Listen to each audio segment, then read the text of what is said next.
Hi, Aslam class. Welcome to your history lesson, or geography lesson. It's a bit of both, really, on the 10th of February 2021. So last week we started looking at a historical city in the UK, in England, called Bath.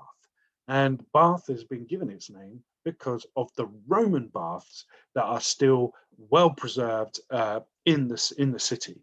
And you can go there today and you can have a look around. Well, not at the moment, but what I mean is today we can still go there and have a look to see how the Roman baths look like and get a better understanding of how life was like when you went to a Roman bath, and what Roman civilians did when they went to the Roman baths. So today's lesson is all about you finding out what it was like at a Roman bath. I'm going to share my screen with you now so you can see slides. So you're going to find out today what Roman baths were used for. And here is a picture. And I want you to just take a moment just to have a look at this picture and just write down a few things as to what you think, what can you see? What do you think these baths were used for? Obviously, back in the Roman days, it would have looked a lot more newer. You have to remember that these baths are nearly over 1,000. Well, they are over 1,000 years old. But just have a think about what do you think you would go here for, just to begin with. Okay, let's move on now. We've had a little think about what we may have used, or what the Romans would have done here at the Roman baths. Now, there is a little video clip that you can watch. It is in the link. It's not long, a few minutes long. If you watch that now, so you click the link below in the blurb in the description, this should take you to that website. And if you just watch that video, that will give you a little bit more information about the public baths in Roman Britain. Okay, hopefully you've watched that video, and now we can move on. And that's given you a bit of information already about what the Roman baths were like. And this is going to be your task for today. You're going to fill in this sheet. Now, on that video, you may have already be able to fill in some of these parts. Now, you don't have to use this sheet. You can actually, if you want to, create your own version. But this sheet will be available on our Teams page in our channel.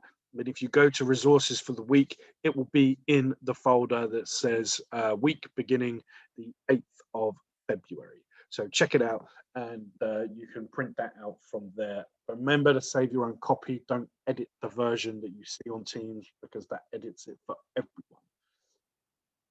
So this is the work we're going to be doing today. We're going to be filling in information about these things. Now, you can fill in some things already if you know them.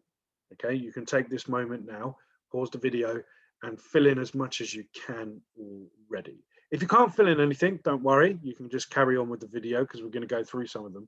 But if you do know some things already, pause the video now and start filling some things in.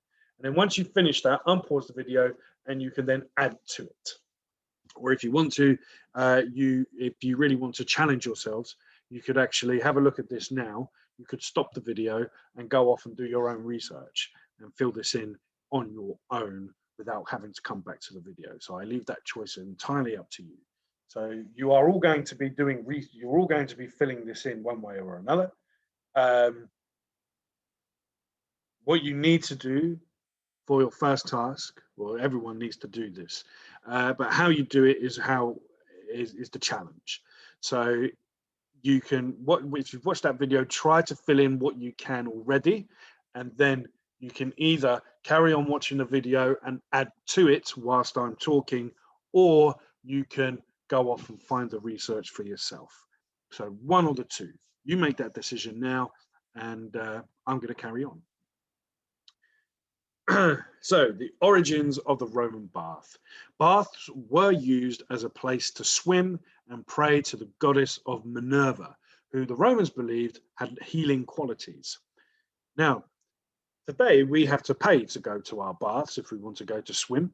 And it was the same in Roman times. There was a fee, but it was pretty minimal.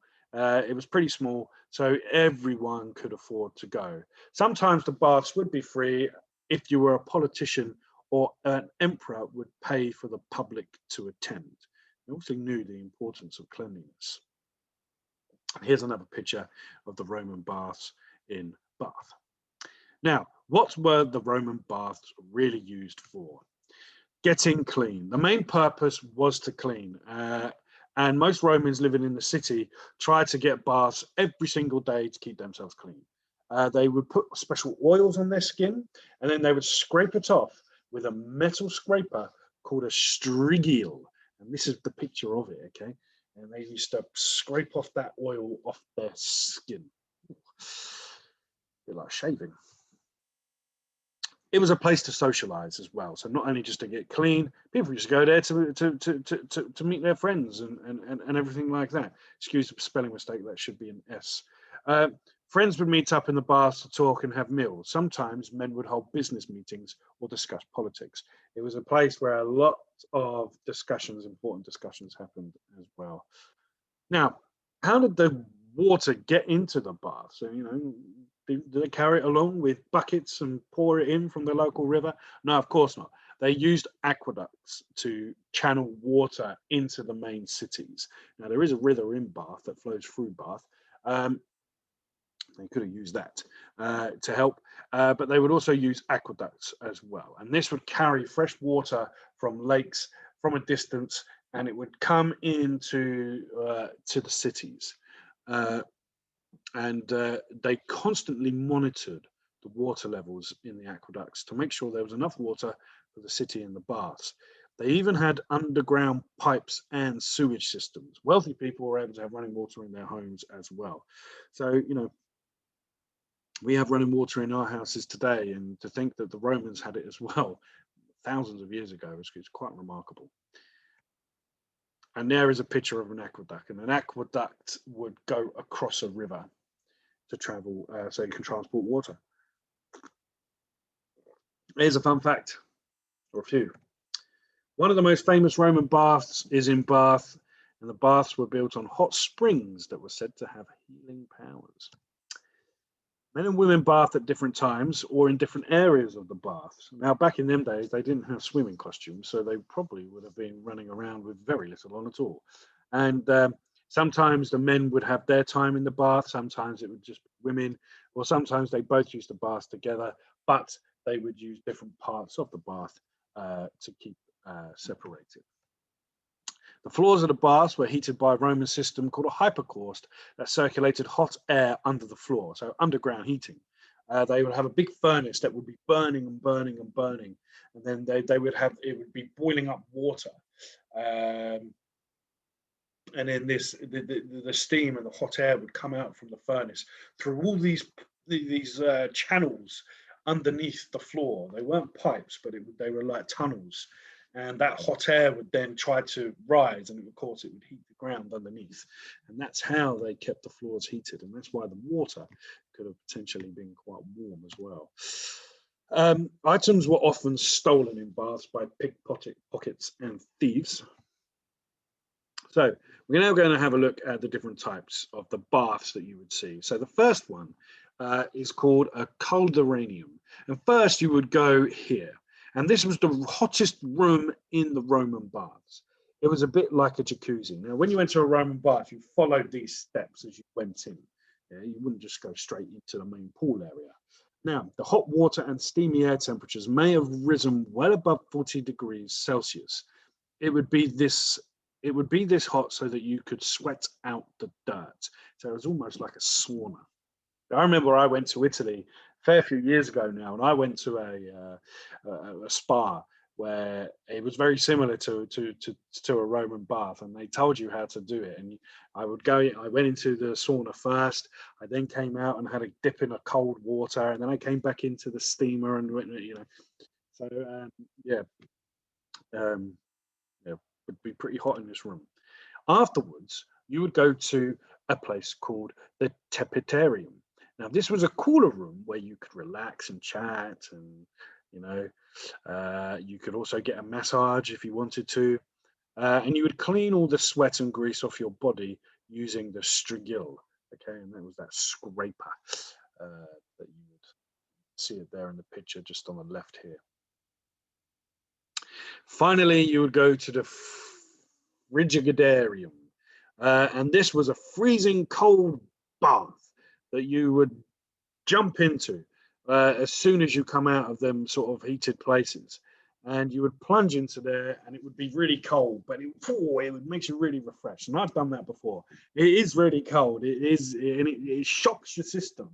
But it does definitely keep refresh you and keep you awake. So yeah, it sounds like torture, but it is actually quite nice.